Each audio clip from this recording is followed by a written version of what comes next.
안녕하십니까. 채널A 정치부장 조영관입니다. 아이폰 6 대란 단통법인지 뭔지 짜증만 난다. 그냥 단통법을 없애라. 어제 새벽 밤새며 줄선 소비자들이 80만원 가까운 아이폰 6를 20만원대에 손을 넣자 정부 말 믿고 제값 주고 샀던 소비자들이 흥분하며 한 말입니다. 단통법의 성공적 정착이라는 정부의 후원장담을 비웃기라도 하듯 이동통신사들은 불법 보조금을 쏟아부으며 판매에 열을 올렸는데요. 방통위는 뒤늦게 불법 유통된 휴대폰에 대해 개통 철회라는 강수를 뒀다고 하죠. 시장에 조롱당하는 정부 앞에서 결국 골탕 먹고 분통 터뜨리는 최종 피해자는 이번에도 역시 소비자인 것 같습니다. 조윤관의 시사병법 시작합니다.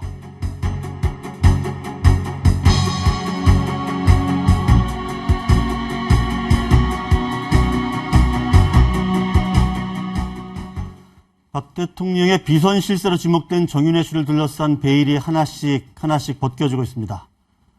이번엔 정 씨의 학력인데요. 정 씨는 그동안 현 정부의 많은 실세들이 나온 서울고 출신인 것으로 알려졌었는데 알고 보니 상고 출신인 것으로 확인됐습니다.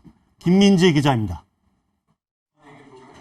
대통령직 인수위원장을 지낸 김용준 전 국무총리 후보자와 서승환 국토교통부 장관, 김관진 대통령 국가안보실장 등 현 정부 들어 서울고 출신들이 핵심 요직을 줄줄이 차지했습니다.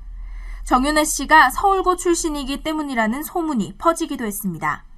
하지만 정 씨는 1974년 당시 서울고 인근인 내수동에 보인상고를 졸업한 것으로 확인됐습니다. 1981년부터 대한항공에서 보안승무원으로 10여 년간 직장 생활을 한 것으로 알려진 정 씨.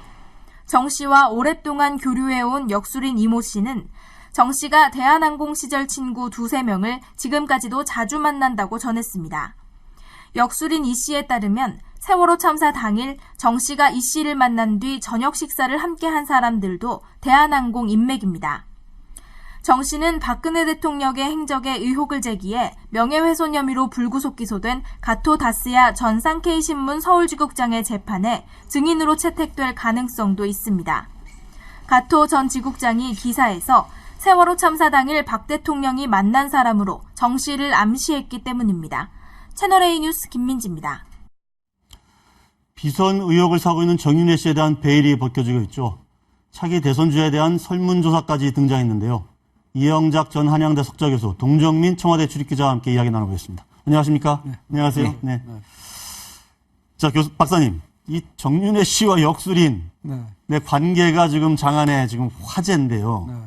우리 저 박사님은 역술하고는 좀 거리가 멀죠? 저는 손금도 본 적이 없어요. 손금도 본 적이 없습니까? 네. 뭐 선거 전문가이시기도 한데 네. 선거에서도 역술이 혹시 미국에서도 작용을 합니까? 미국에서 선거에서 역술인이 뭘 했다는 얘기는 네. 제가 못 들어봤고요. 네. 그러나 미국에서 레간 대통령의 부인 낸시 레간이 네.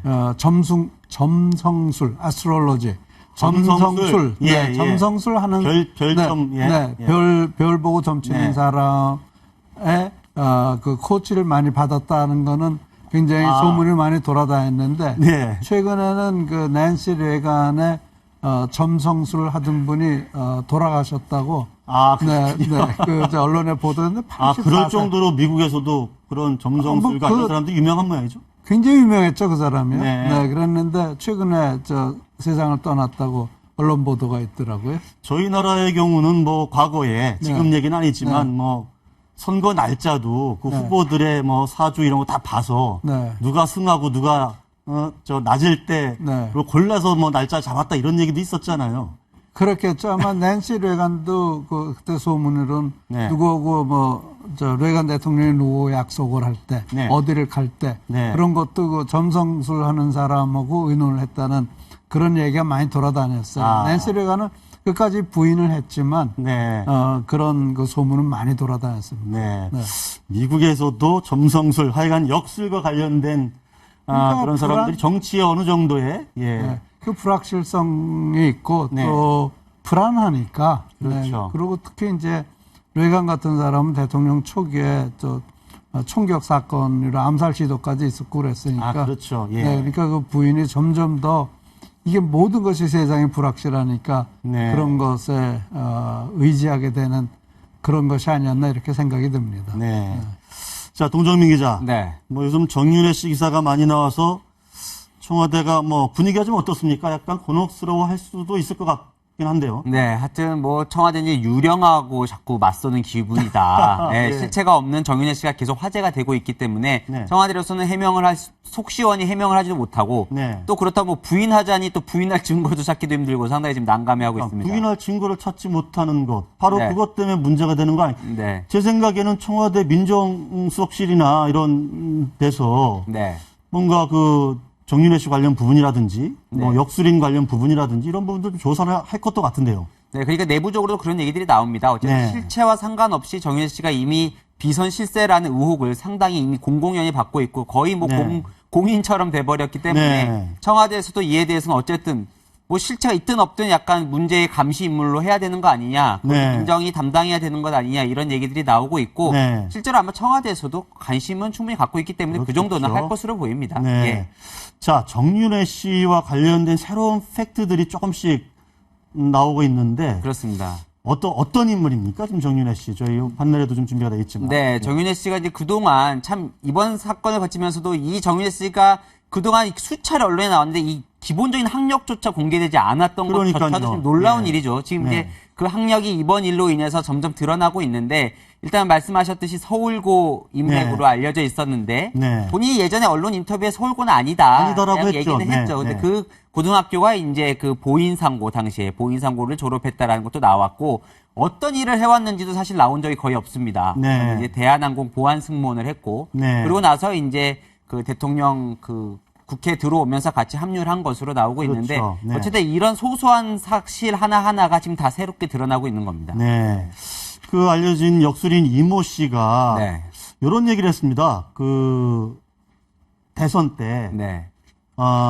대선이 아니고 비서실장을 시키면 지금보다 훨씬 더 잘할 것이다. 정윤회 네. 씨가 네. 이런 이야기를 하니까 혹시 또 뭐 역술인 이모 씨도 정윤회 씨를 잘 알고 또 네. 지난 대선 때도 무슨 역할을 한 것처럼 그렇게 오해를 할 수가 있을 것 같은데. 네. 그렇습니다. 예, 이제 어쨌든 박근혜 대통령이 의원 시절에 6년 정도 비서실장 역할을 해왔으니까요. 네. 당시에 물론 아무 직함도 없었습니다. 실제로 그때 당시에. 그리고 뭐 보통은 의원일 하면 이제 보좌관으로 등록을 하는데 네. 정윤회 씨는 등록도 하지 않았기 때문에 국록을 받은 적이 없습니다. 자기 그냥 사비로 움직였기 때문에 그렇지만 어쨌든 그 시절이 그 박근혜 대통령이 탈당을 하기도 했죠, 당시에. 한나라당 네. 탈당했다가 또 새로운 당을 만들기도 하고 또 다시 들어오고 상당히 대통령이 어려웠던 시절에 비서실장으로서 실무를 책임지고 해왔기 때문에 6년 동안. 네. 그리고 지금 있는 흔히 말하는 이제 보좌진들도 다 그때 구성이 되어 있고. 네. 그렇기 때문에 비서실장 그 역술이는 이제 그때를 생각하고 한 것 같은데. 네. 마치 비서실장을 했으면 좋겠다라는 말이 지금 잘 못하고 있고.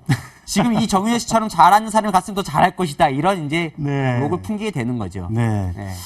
박사님, 이런 논란 네. 지금 어떻게 보십니까? 지금 정윤회 씨가 계속 지금 언론에 등장을 하게 되고 언론에 등장하지 않으려면 뭔가 속 시원하게 뭐가 좀 여차여차하다. 육하원 쪽으로 딱 설명이 되면 괜찮을 것 같은데 그렇지 않고 자꾸 뭐가 좀 숨어 있고 뭐 이런 느낌을 주거든요. 근데요, 이거는요. 네. 찌라시에 나온 것이 다 사실이다라고 얘기하기 전에는 네. 어떤 해명도 해결을 못 합니다. 아, 네. 그리고 이게 내가 사실 좀 우려되는 부분은 네. 세월호 특별법에 지금 유가족들 3명이고 야당하고 8명이거든요. 17명 가운데 8명인데 누가 하나만 합류하면은 정윤회 씨 소환도 할 수가 있고요. 임의동행도 할 수 있고 이게 거의 지금 그렇게 되면은 박근혜 7시간 조사위원회가 될 가능성이 있다고요. 그래서 사실은 네. 특검. 네, 네. 사실은 그래서 상당히 그 우려되는 부분이 많습니다. 그러나 저는 적어도 대통령이 한번 그렇게 말씀을 하셨으면 네. 그렇지 않다는 증거가 있기 전까지는 믿어야죠. 네. 네. 근데 지금 현재는 뭐 정윤회 씨와 그 대통령과 어떤 정말 그 보좌관이라든지 그런 그 이상의 어떤 역할이 있었다라는 것에 대한 구체적인 증거는 전혀 없거든요. 네. 네. 그러니까 그냥 말해서 말로 정말 예. 말만 자꾸 키우고 있는 겁니다. 그래서 이거는 해결할 방법이 없어요. 청와대로서는 대통령으로서는 한번 말씀하셨으면 네. 그걸로 충분한 거고요. 네. 예. 그리고 제일 중요한 거는 가장 중요한 건 그 주변 사람들이 네. 또 당에 있는 사람들이 대통령이 하신 말씀을 믿으면 되는 거예요. 네. 그러니까 아니 제가 항상 하는 얘기가 있어요. 그러면 박근혜 대통령에게 가장 중요한 거는 그 주변 사람들이 박근혜 대통령과 정윤회 씨와는 그런 관계가 아니라는 것에 대한 확신을 가져야 돼요. 네. 그러니까 가장 중요한 거는 뭐 언론에다가 뭐라고 해, 그거 중요하지 않아요. 네. 주변 사람들, 당의 측근, 또 청와대 사람들이 박근혜 대통령에 대한 확실한 믿음을 갖는 것이 가장 중요합니다. 네.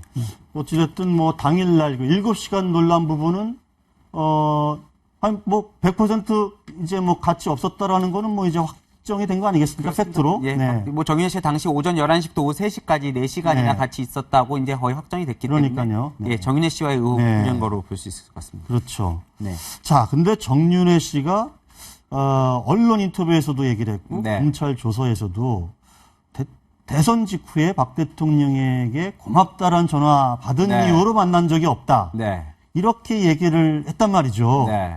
근데 사실 정윤회 씨가 공식적으로 박근혜 의원실에서 나온 게 네. 2004년 아닙니까? 그렇습니다.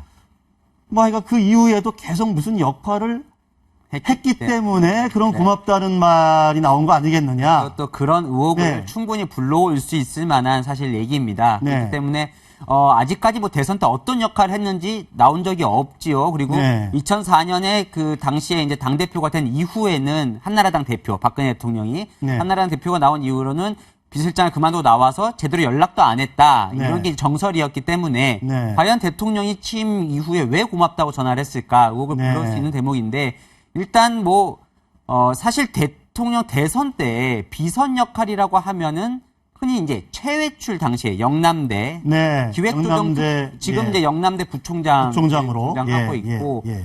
박근혜 대통령하고 인연이 깊지요. 당시 이제 박근혜 대통령이 이사장을 지냈던 영남대의 이제 1기 장학생 박정희 1기 장학생을 그렇죠. 네. 지냈기 때문에 워낙 신뢰가 깊고 그때 실제로 최외출 직함은 기획조정특보였습니다. 대선 때. 네. 그때 그렇지만 기획조정특보라면서 실제로 대통령의 물밑 메신저 역할을 하면서 많은 인재 영입을 할 때 실제로 활동을 했습니다. 그렇죠. 그거는 네. 대선 끝난 이후에 제가 취재한 바로도 그렇고 실제로 많은 사람들이 최외출 그 교수에게 연락을 받았다.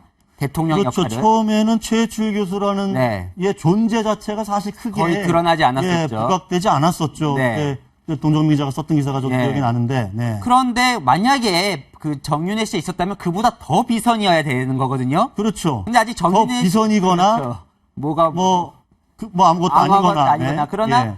저는 어쨌든 대선을 취재하면서 단 한 번도 정윤회 씨를 만났다는 사람은 본 적이 없습니다. 뭐 제가 취재 역량이 부족할 수도 있겠지만 네. 만약에 고맙다는 연락이 실제로 오래전에 같이 일을 했고 또 네.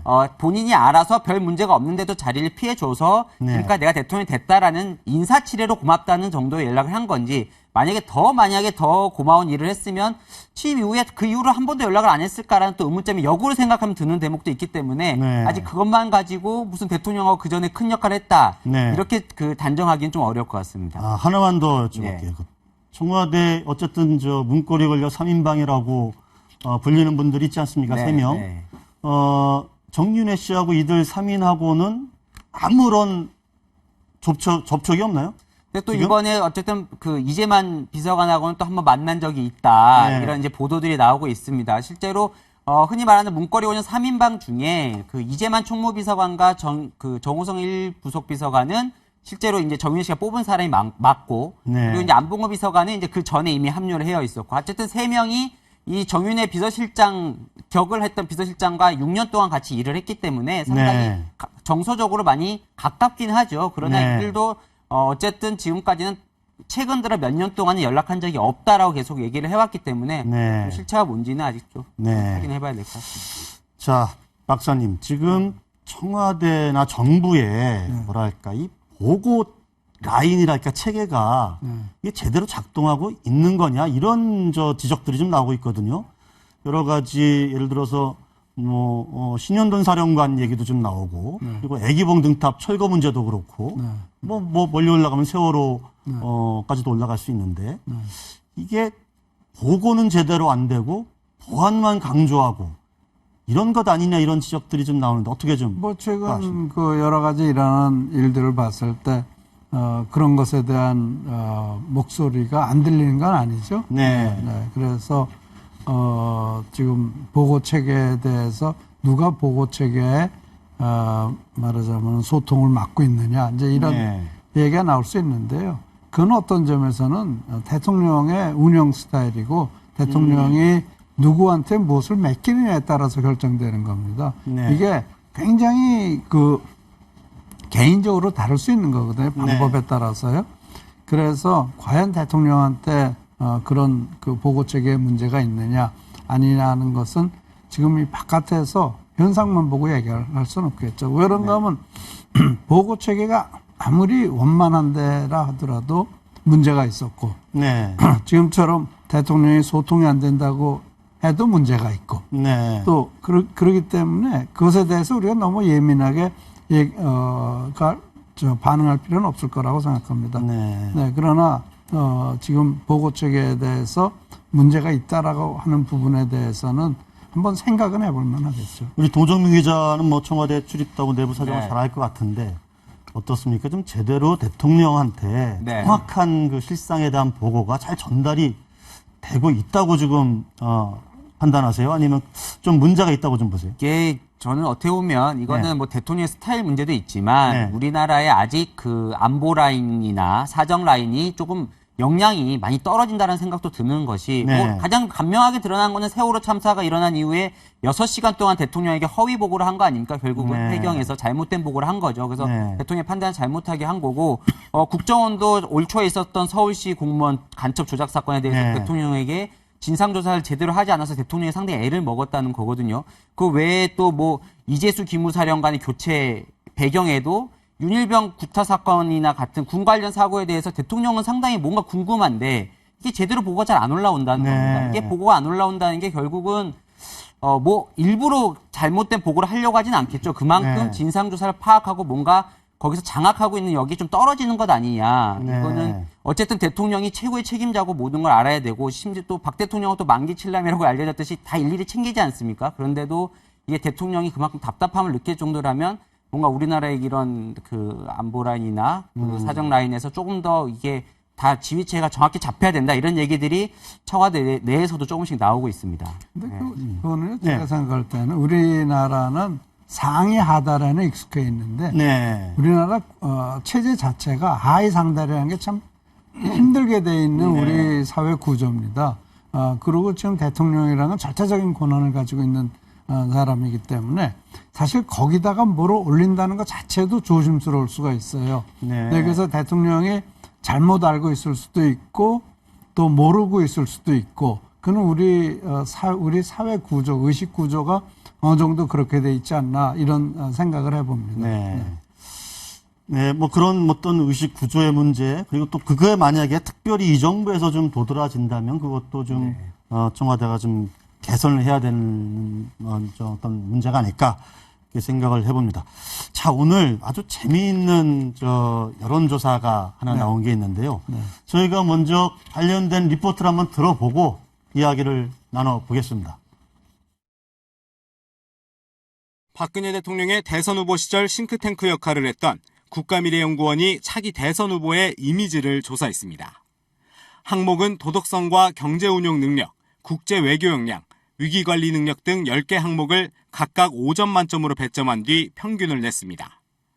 첫 조사에선 10개 항목에서 모두 최고점을 받은 박원순 서울시장이 평균 3.24점으로 1위를 차지했습니다.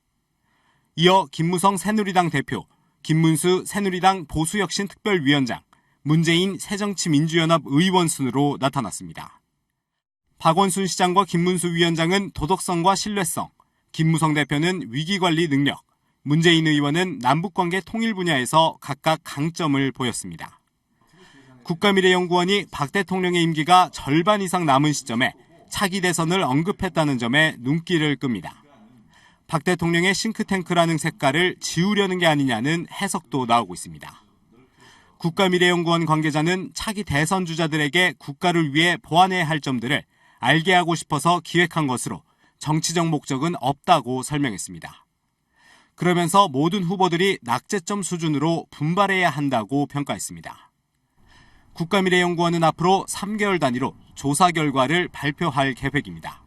채널A 뉴스 송찬욱입니다.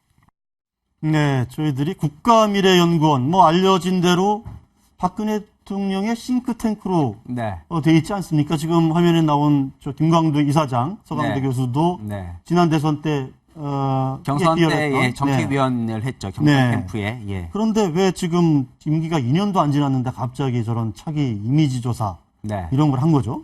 네, 그 결과 내용과 상관없이 그 점이 좀 그게 더 궁금한데, 될 수도 지금. 있죠. 어쨌든 네. 국가미래연구원은 지금 윤병세 외교부 장관이라든지 김장수 네. 국가안보실장이라든지 전 국가안보실장이라든지 지금도 상당히 국무위원 네. 안종범 청와대 경제수석이라든지 상당한 네. 핵심 인사들이 다 국가미래연구원 출신이죠. 그 대선 때 싱크탱크 역할을 해왔는데 어쨌든 대선 이후에는 조금 별개의 길을 계속 걸어왔습니다. 또 네. 김광도 원장이 국가미래연구원장이 대통령하고 가까운 정책 조언 역할을 했지만 뭔가 좀 새로운 연구원을 한번 만들어 보겠다라는 네. 기치하에 흔히 말하는 외국 테드라고 하죠. 무슨 이렇게 3, 4분짜리 강연도 네. 올리고 블로그도 활발하면서 좀 연구원의 이제 그 독립적인 모습을 많이 보이려고 하면서 네. 이번에 그런 여론조사 자체가 약간 좀 더 박근혜 대통령 색채를 지우려는 행보 아니냐 이런 해석들이 나오고 있습니다. 예. 그런데 흥미로운 거는 네. 6명을 했는데요. 반기문 총장은 빼놓고 했습니다. 그건 왜 그랬을까요? 글쎄 그거는 반기문 연구원 측에 좀 물어봐야 될 것 같은데. 연구원 측에서 네. 결정해야 될 일이죠. 그런가 하면은 제가 생각을 할 때는요. 네. 만약에 반기문 총장을 넣고 한 조사도 있을 가능성이 있어요. 네. 해보니까 이건 너무 상대가 안 되니까 상대가 안 되잖아요. 그렇게 되면 반기문 총장 4조 이렇게 나올 수도 있어요. 그렇게 나올 수 있습니까? 지금 하면? 그렇게 외교안보 분야는 그렇게 그래도 예. 몰라요. 왜 그런가 하면요. 네. 이 10개 파라메타가 네. 다 코릴레이션, 상관관계가 깊기 네. 때문에 하나가 올라가고 하나가 내려가고 그런 건 없어요. 네. 같이 움직여요. 이게 같이 움직이기 때문에 이 10개 파라메타 같이 움직이기 때문에 하나에서 높은 점수 받고 다른 데서 낮은 점수 받을 가능성이 없어요. 그래서 박원순 시장이 10개 항목을 다 1등을 한 걸로 지금 나오죠. 근데 이거를요. 여기 평균이 내가 보니까 3.24더라고요. 네, 박원순 네. 시장이. 예. 근데 이거를 다시 분석을 해보면은 실제로 야권 지지자, 그러니까 박원순 시장 또 문재인 의원 네. 또 안철수 씨 네. 그걸 합치면 40% 되거든요. 네. 그 40%에서 아마 박원순 시장이 한 4.5 정도 받았을 거예요. 네. 그리고 나머지 60%에서 한 2.5 정도 받았을 거예요. 그럼 네. 이 점수가 나와요. 그리고 벌써 계산을 다 하셨네. 그러니까 네. 이게 어떻게 되냐면 박원순 시장을 지지하거나 야권 지지하는 사람들한테 높은 점수를 받았고 네. 아직 결정을 안 했거나 여권 지지하는 사람이 45%가량 된단 말이에요. 네. 그 사람들에서 낙제 점수를 받았단 말이에요. 근데 네. 거기다가 반기문 총장을 집어넣어 버리잖아요. 네. 그럼 다 아닌 말로 다 잽이 돼버려요. 그러니까 반기문 총장을 거기다 넣을 수가 없죠. 사실 연구원 나중에 측에서는 한번 들어봐야겠네요. 연구원 네. 측에 이제 물어봤습니다. 네. 물어봤더니 일단 공통된 모든 네. 여론조사에서 공통적으로 하는 후보만 넣었다. 그러니까 네. 반기문 총장은 넣은 것도 있고 뺀 것도 있기 때문에 일단 뺐는데 네. 실제로 이제 그 여론조사를 하는 과정에서 이 6명 후보 외에 지지하는 사람을 있느냐라고 네. 주관식 조사를 했는데 네. 상당히 많은 사람이 반기문 총장을 실제로 찍었다고 합니다. 어쨌든 아까 말한 네. 10개에서 모두 1등을 했는데 박원순 시장이 그중에 제일 낮은 게 국제 외교 역량입니다. 네. 박원순 시장이. 그 네. 외에 다른 후보들도 국제 외교 역량이 상당히 낮은 점수가 나왔어요. 그러니까 반기문 총장이 아무래도 이 국제 외교 역량에서 또 높은 점수를 받지 않겠습니까? 다른 후보들이 이 부분을 네. 좀 분발해야 될 것 같습니다. 간단하게 예. 네. 권노갑 고문이 그렇습니다. 오늘 네. 출판 기념회에서 반기문 총장의 측근들이 네. 야당 후보로 대선 출마 타진해 왔다 이런 얘기를 했다 그러네요. 이게 만약에 사실이면 아주 폭발적인 네. 사건이고 아니면 물타기일 수도 있는데 어쨌든 지금 반기문 네. 총장이 여당 후보로 대부분 이제 거론이 되어 왔는데 오늘 권노갑 고문이 본인의 이제 회고록 그 출판 기념회에서 기자들에게 최근 들어 한 6개월 전부터 여러 차례 반기문 총장 측에서 새정치민주연합 대선 후보로 타진을 해왔다라고 처음으로 이제 공개를 했습니다. 네. 그게 만약에 또 사실이라면 이제 여야 어느 쪽으로 갈지 모르는 또 국면이 되는 거고 네. 그게 아니면 이제 여당 후보로 너무 쏠림이 강하게 지니까 약간 네. 견제 차원에서 했던 말일 수도 있고 하여튼 또 미묘한 네, 발언인 것 박사님 같습니다. 시간이 좀 많지 않은데 저 권노갑 고문이 오늘 특히 저런 이야기를 한 속내 뭐라고 보십니까? 짧게 좀 제가 볼 때는요, 반 총장을 이미 둘러싸고 있는 네. 각양각색의 사람들이 있고, 네. 그 중에 야권 성향 사람이 가서 그런 얘기를 했을 거예요. 야권 성향. 네. 그러니까 제가 봤을 때는 반 총장이 시켜서 그런 것은 절대 아니라, 없고, 네. 그 둘러싸고 있는 사람 중에 야권 성향이 있는 사람이 권노갑 고문한테 가서 그런 걸 물어보지 않았을까 싶습니다. 알겠습니다. 자, 오늘 말씀 여기까지 듣도록 하겠습니다. 감사합니다. 네.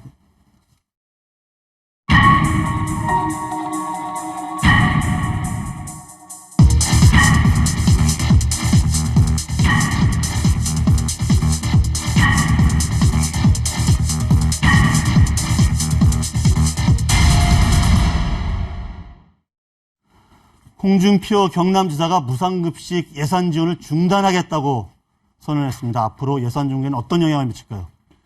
이상희 세명대 교수, 변한봉 변호사, 최단비 변호사와 함께 이야기 나눠보겠습니다. 안녕하십니까? 안녕하십니까? 네. 자, 홍반장이라고 하죠. 홍준표 경남지사. 홍반장. 예. 근데 뭐 지금 무상급식 문제를 가지고 경남도 교육감하고 지금 서로 논쟁이 붙어 있는데 아예 예산 지원 내년은 안 하겠다. 이렇게 했다면서요? 근데 이 문제 좀 심각하게 봐야 될 네. 게 있습니다. 역시 뭐 홍준표 지사답다라는 그런 생각이 드는데, 네. 일단 업무 자체는 지방교육청의 업무예요. 예. 왜냐 그러면 그냥 지방재정법이 있고 지방교육재정법이 있는데 그 네. 법에 따라 보면은 사실상 업무 자체는 경남도 교육청의 업무는 맞는데 다만 이제 학교급식 지원조례 경남도에서 하는 지원조례에 따르면은 네.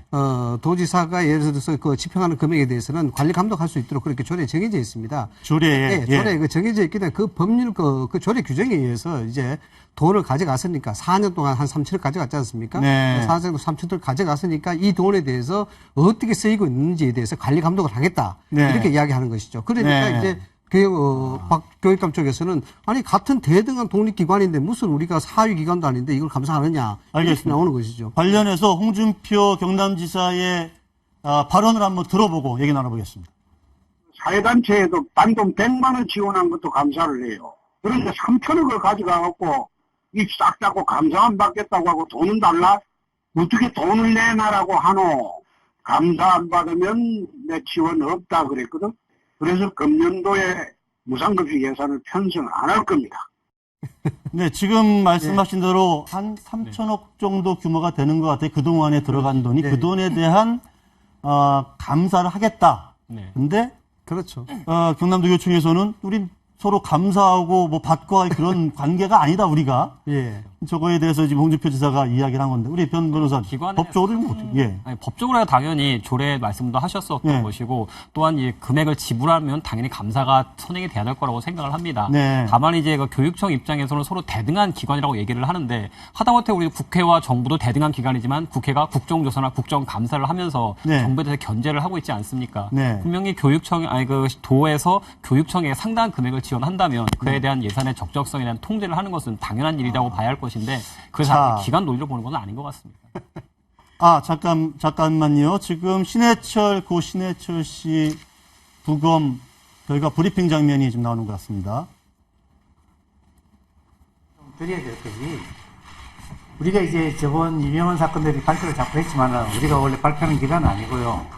오늘은 성파경찰서에서 의뢰를 좀 했습니다. 의학적 용어도 좀 많고 또 사건도 좀 이렇게 사건이 많지 좀 이렇게 발표를 좀 해달라고 해서 이렇게 이제 허락을 받고 이렇게 하는 거라고 좀 말씀드리면 되겠습니다. 이제 발표를 하겠습니다. 이미 이제 성파경찰서에서 의뢰된 고 신해철 씨에 관련된 부검 결과에 대해서 말씀드리겠습니다. 부검은 2014년 11월 3일 오전 시신이 도착한 다음에 CT 촬영 등을 시행한 다음 10시 반부터 한 3시경까지 국립과학수사연구소 소속의 최병하 박사 외 3명의 부검 의사와 4명의 법의사 조사관에 의해서 시행이 되었습니다. 부검 지효 소견을 말씀드리겠습니다. 이 독감 내에 환웅성 삼천액이 동반된 범발성 복막염, 위장 내용물들이 좀 나와 있습니다. 예, 범발성 복막염 소견과 장기가 서로 유착된 소견을 봤고, 현재 이미 소장이 부분 절제된 다음에 서로 이게 봉합한 소견, 아마 아산병원에서 시행한 소견으로 생각됩니다. 그런 봉합 소견을 보았고, 그다음 위장에 보시면은 이 대만 부분이 있습니다. 커브가 이렇게 큰 쪽 부분에 외벽 부위를 한 15cm 가량을 서로 바깥쪽 소위 서로 봉합한 소견을 보는데, 소위 말하는 그 위 용적을 일부 줄이기 위한 그런 시술로 생각이 됩니다. 그러니까 쉽게 말해서 이 수술을 위 용적 줄이는 수술을 한 것으로 보는 소견을 보았다. 그 다음에 위 상방에서 식도 하방입니다.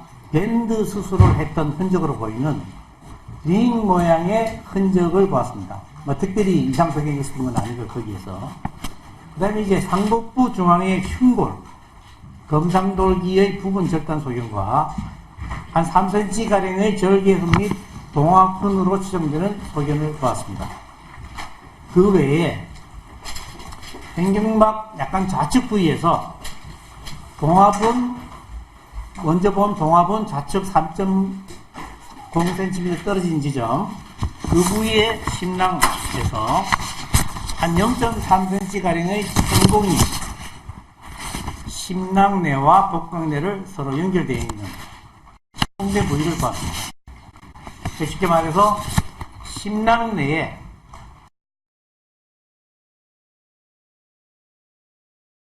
네. 자, 지금 잠시 현장 상황이 고르지 않아서 좀 끊겼는데요. 위밴드 수술은 한 걸 한 흔적이 보인다는 거죠? 용적 축소 수술까지도 한 적이 있다, 이렇게 얘기했죠. 예. 그러면 지금 그동안에 병원 측에서 이야기한 거랑 조금 이 부분이 다른 건가요? 조금 애매한 것 같아요. 예, 다시 설명. 연발된 것으로서 거대학적 사인을 표현하자 그러면은 복막염 및 심낭염, 그리고 이에 합병된 폐혈증으로 우선 판단하는 것이 합리적일 것으로 생각합니다. 덧붙여 말씀드리는 내용으로는 이 횡격막이 천공되는 원인은 주로 외상, 질병 등이 흔한 원인이지만은 이 본건의 경우는 수술 부위와 인접되어 발생하였고, 부검 소견상 심낭 내에 깨와 같은 음식 이물질이 발견되는 등의 이유로 해서 어인성 손상의 가능성이 우선 고려되어야 할 것으로 판단합니다. 그 다음 소장 천공 여부는 아산병원에서 이미 수술이 시행되어서 소장의 일부가 절제 후 봉합되어 있는 상태이기 때문에 확인할 수 없었기 때문에 추후 병원에서 조직 슬라이드와 소장 적출물을 인계받아서 검사를 진행할 예정입니다. 따라서 이 검사가 끝나야 이 천공의 원인을 파악할 수 있을 것이나, 사건 계열을 고려한다면은 이 역시 의인성 손상에 기인한 것을 우선적으로 고려해야 할 것으로 생각합니다. 따라서 이러한 부가적인 검사를 실시한 후에 최종적으로 본건 의료 시술의 적정성을 판단할 수 있을 것이며, 응급 상황 대처에 대한 1차 의료기관의 적정성 문제와 의료 과호 및 설명 의무에 대한 판단이 추가로 이루어질 것으로 생각합니다. 결론적으로 1차 부검 소견에 의하면 사망을 유발한 천공은 이 복강 내 유착을 완화하기 위한 수술 당시나 또는 이와 관련되어 발생한 것으로 생각합니다. 차후 병리 조직학적 검사 및 각 병원의 진료 기록 및 CT 소견 등을 종합하여 재검토해서 판단할 예정입니다. 그래서 양해에 말씀드릴 것은, 우선 오늘 말씀드릴 수 있는 내용은 1차 부검 소견이고, 추후로 이런 의사 진술이라든지 이런 것이 제대로 확보되지 않았기 때문에 나중에 어떤 과오라든지 이런 부분에 대해서 설명할 예정이기 때문에 뭐 특별한 질문은 안 받는 것으로 하겠습니다. 예, 그렇습니다. 네. 자, 지금 최영식 국가수 소장께서 저 브리핑을 해주셨는데 여러 가지 의학적 용어가 나와서 우리 시청자분들도 좀 헷갈리실 것 같아요. 한번 변 변호사께서 조금 정리를 한번 해주시겠습니까? 네. 제가 좀 유사 사건에 관여했던 적이 있어서 지금 정확히 지금 사건을 좀 파악할 수 있을 것 하나는 같은데. 이제 부검 당시에 자, 잠깐만 조금만 다시 또 신당 들어보겠습니다. 내에서 어떤 천공 부위를 봤다는 거고요. 신당 천공 장소부위 따로따로 있는 거죠. 근데 그 소견들이 어느 시기에 생겼는지 뭐 이런 것들은 진료기록부라든지 진술이라든지 의사소견이라든지 뭐 이런 부분을 종합해서 이제 판단할 내용이고요. 아까 말씀드린 것처럼 이제 흉골 금상돌기 하방에서 이렇게 어떤 절개 흔이 있는데 이것은 아마 아산병원에서 이렇게 나중에 신당내 어떤 소견을 완화하기 위한 그런 조치라고 지금 보입니다. 신당내 천공이 행정학습입니다.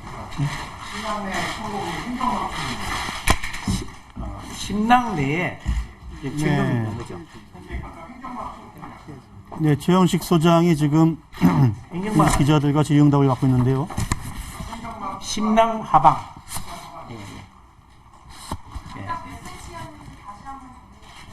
네. 보시면은 신당 내에서 자, 지금 소장에서 발견된 천공 이게 사망의 원인인 것 아니냐 이런 얘기들이 나왔는데 그러니까 지금 어떻게 설명할 수 있을까요? 드리면은 지금 그 원장님께서 말씀하셨던 거는 장협착증에 대한 수술 과정에서 네. 천공이 발생하고 같다라고 말씀을 하셨는데, 그렇죠. 그러니까 처음에 예상을 했던 것이 뭐였냐면 장협착증을 신해철 씨는 복강경으로 수술을 했습니다. 네. 복강경 수술 같은 경우에 회복이 빠르다는 장점이 있는 반면에 네. 간혹 그 복강경이 들어가면서 천공이 발생하는 경우가 있습니다. 네. 주변 장기에. 네, 그런데 네. 문제는 뭐냐면은 장협착증을 복강경으로 수술하면서 아마도 심낭과 소장 쪽에 천공을 발생시킨 것 같습니다. 네. 근데 천공이 발생하면 장에 구멍이 뚫렸기 때문에 네. 그 구멍으로 해서 그 장내에 있던 소화 효소라든가 음식물이 밖으로 나오게 됩니다. 네, 아까 뭐 깨라든지 그렇죠. 그런 그러니까 이물질이. 심낭에서 깨가 네. 발견했다는 것은 심낭에 천공이 있었고 그걸 네. 통해서 음식물이 나왔다라고 얘기를 보시면 될 것 같고요. 네. 근데 문제는 장에 천공이 생기면 어떤 현상이 발생하냐면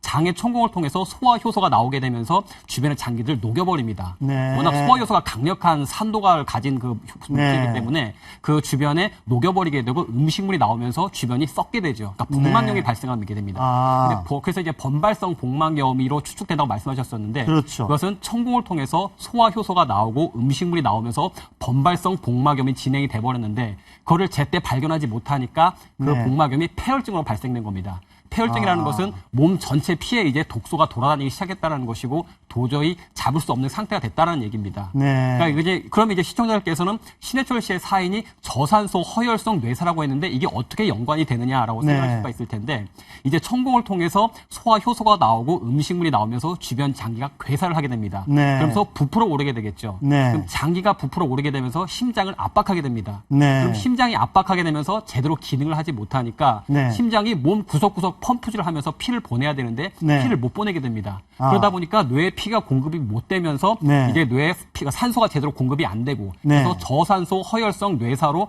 그 신해철 씨가 이제 사망에 이르게 된 것이었는데 네. 이제 결국 이제 정확히 말씀은 안 하셨지만 이 원장님께서 말씀하셨던 거는 그런 천공은 의인성으로 추정된다. 네, 아까 즉, 의인성 천공이라고 그랬죠. 그러니까 아무래도 시술 과정에서 네. 그 의사들이 아무래도 천공을 발생시킨 것이 아닌가 생각이 된다. 추측한다는 라고 말씀을 그렇게 하셨던 것 되면 일종의 그렇죠.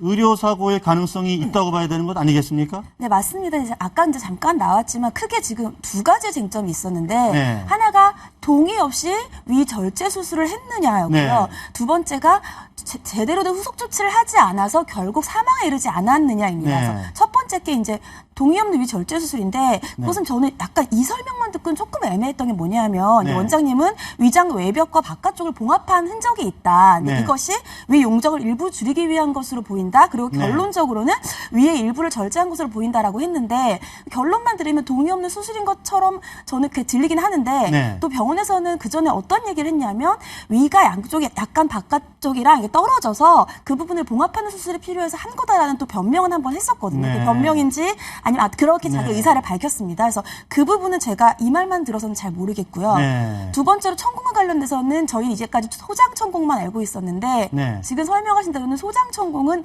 아산병에서 이미 치료가 다 끝나고 왔기 때문에 네. 확인이 불가능하다. 네. 실제로 지금 보이는 것은 이 심낭내에 있는 천공인데 네. 지금까지 밝혀진 바로는 이제 그 천공 때문에 이렇게 폐혈증이 발생한 것으로 보이니까 네. 그렇다면 의료과실이라고 추정할 수는 있지만 네. 근데 그 뒤에 뭐라고 말씀하셨냐면 향후 뒤에 조치가 적절했는지 네. 또 다른 의료인들과의 진술을 확보해보겠다는 말은 그것이 제대로 된 모든 주의무를 다 했는데도 천공을 발견하지 못했는 것인지 네. 이러한 것들을 추가적으로 봐야지 의료과실 여부를 확신할 수 있다라는 네. 말로 들립니다. 의료사고에서는 네. 세 가지 관점 아니겠습니까? 수술 시에 수술 동의서를 쓸 때 네. 의사가 그래도 고지 의무를 확실하게 했느냐. 네. 그 다음에 이제 수술할 때 의사가 주의 의무를 게을리 했느냐. 네. 아니면은 성실히 했느냐 이 부분. 그 다음에 네. 수술 후에 환자에 대한 조치 의무를 진짜 고도로 했느냐에 대한 부분인데 네. 지금 이제 발표에 의하면 의료사고 가능성에 대해서는 뭐 직접적으로 이야기 안 했지만은 네. 간접적인 시사하는 부분이 굉장히 많습니다. 그 첫째 네. 그 수술 동의서 작성 시에 이에 대한 고지 의무를 확실하게 했느냐에 대한 부분은 이제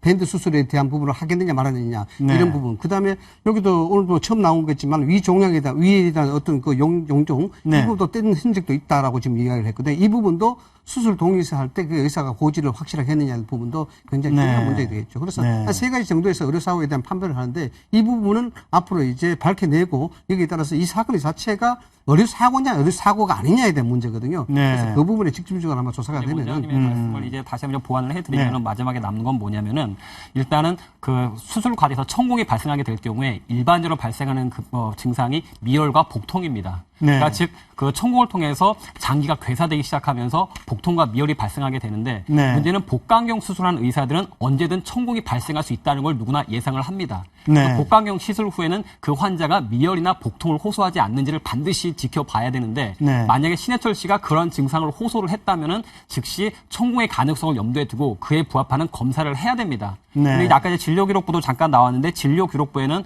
몇 가지 검사를 한 건 있는 것 같기는 한데 신해철 씨가 통증을 호소할 때마다 몰핀 같은 마약이나 수면제만 투여하고 진통제만 투여하면서 원래 그런 것이 좀 기다려라 라는 정도의 설명을 한 것 같습니다. 네. 그러니까 만약 지금 원장님께서 말씀하셨던 것은 그런 천공 가능성이 있는 상황에서 의사가 혈액 검사라든가 이미 몸에 독소가 다니고 있기 때문에 간 수치는 치솟고 있을 것이고 혈액 내에도 그런 독소가 많을 겁니다. 그런 검사 조치를 하지 않았는지 했는지 여부에 따라서 의료과실 여부가 밝혀질 것이다라고 말씀하시고 네. 정리하시면 됩니다.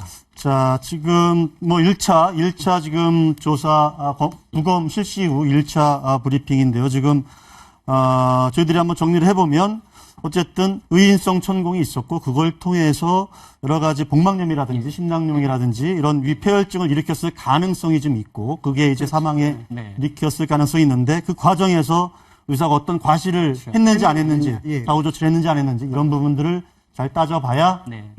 의료 사고인지 아닌지 그걸 확인할 수 있을 것 같다. 이렇게 볼 수 있을 것 같습니다. 자, 저희들 준비한 마지막 주제가 하나 있는데 잠깐 언급을 하고 왔으면 좋겠는데요. 홍준표 지사에 대한 부분은 이제 홍준표 지사 얘기를 잠깐 마무리 짓고 예. 예. 아까 좀, 제가 드린 말씀 마무리 짓자 그러면 네. 간단하게 이렇습니다. 이 문제가 모두의 말씀을 드릴 때 좀 중요한 문제가 뭐냐면 네. 이게 이제 도청에서 교육청에 지급한 돈, 결국 네. 보조금으로 지급했습니다만 이게 지방재정법상 소멸시효가 5년입니다. 네. 소멸시효가 5년에 가서 뭐냐면 돈을 지급해 보조금을 줬는데 네. 이 돈이 지급이 사용이 잘못됐으면 반환을 받아야 되는데 네. 이 반환을 받을 수 있는 시기가 소멸시효가 5년이라는 겁니다. 지금 네. 이제 4년이 지났으니까 지금 한다는 거거든요. 네. 그래서 이 문제는 자칫하면 전국적으로 확산될 우려가 있습니다. 이 문제가. 네. 왜냐하면 그렇죠. 예. 교육청과 지방자치단체 간에 돈에 대한 쓰임에 대한 적법성 때문에 굉장히 커질 수가 있어요. 이 부분이. 네. 그래서 이 부분이 좀 심상치 않게 보는 어쨌든 부분이다. 홍준표 지사가 먼저 이런 문제를 좀 치고 나온 그렇죠. 걸로는 봐야겠죠. 예, 충분히 이게 당위성이 있는 부분이거든요. 네. 소멸시효 5년이기 때문에 지금 4년 차에서는 풍부해야 된다. 네. 그럼 내년에 정치적으로 굉장히 민감한 때거든요. 총선 앞둔 시기입니다. 앞둔 시기이기 때문에 자칫하면은 지금 현재 진보 교육감이 포진되어 있는 교육청과 네. 지방자치 간에 이 무상급식을 두고 예산을 두고 네. 대단히 실갱이를 벌일 수 있는 그 여지가 굉장히 많은 사건이다. 자, 무상급식 문제로 사실 오세훈 전 서울시장이 네, 정치적 승부수를 걸었다가 예. 당시에는 사실은 뭐 이렇게 어쨌든 뭐 여론조사를 아예 조사 자체를 못 했잖아요, 사실은. 네. 참여자가 좀 적어서 그런 상황이 됐는데 어쨌든 홍준표 지사로서는 약간 좀 상황이 그때보다 환경이 좀 달라진 것 같아요. 예, 그렇죠. 그 아까 이제 자료 화면에 잠시 무상급식에 대한 말이 번복되고 있다, 뭐 그런 것도 나오고 있는 것 같기는 한데, 일단은 그분의 이제 관점이 바뀐 거는 차치하고서라도 일단 도의 재정을 허투루 쓰는 것은 용납할 수 없다라는 원칙론에 있어서는 우리가 찬성을 해야 되지 않을까 생각을 합니다. 우리 최 변호사도 무상급식 찬성하십니까? 반대하십니까? 네, 기본적으로 이 무상급식 여부는 이 조례도 도의 예산 범위 내에서라고 나옵니다. 그래서 예산이 가능하다면 당연히 지원을 하는 것은 좋겠죠. 네. 그것은 예산의 범위 내에서 예산이 부족한데도 지원을 하라는 건 그건 일단 좀 아닌 내용인 것 같고 네. 여기서의 주제는 이제 감사를 하겠다는 것이고 그 감사가 정치적인 목적이 아니라면 네. 그럼 우리가 지원한 것이 제대로 아이들을 위해서 사용됐는지를 보는 거기 때문에 그 감사를 거부할 권리는 없다고 생각합니다. 네.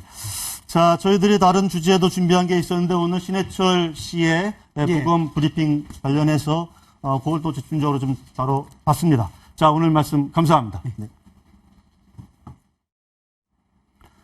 2001년 범인을 쫓다 일어난 사고로 13년을 투병하다 올해 사망한 남편. 그 남편의 직장인 경찰서로 아내가 첫 출근을 했습니다.